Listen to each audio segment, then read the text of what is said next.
Hi guys, in this video I will show you how to charge the GoPro Smart Remote and how to connect it to your GoPro camera. First, let's disconnect the protection key from the remote by pulling on the unlock button in the way of the arrow. Then we can plug in the connector for the charger.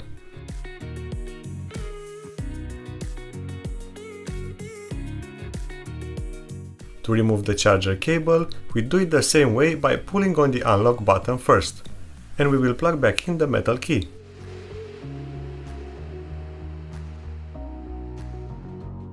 To connect the smart remote, you first need to go to Preferences and make sure that all connections are on.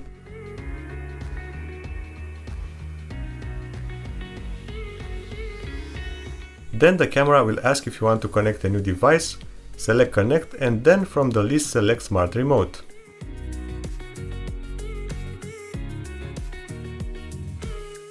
On the remote you must hold the red recording button and press the power or mode button once.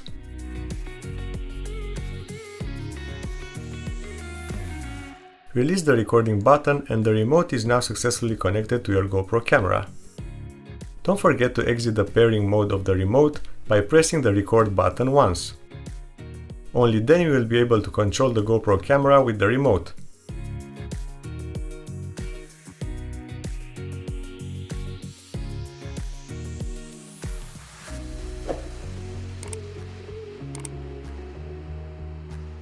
Thank you guys for watching and I'll see you in the next one.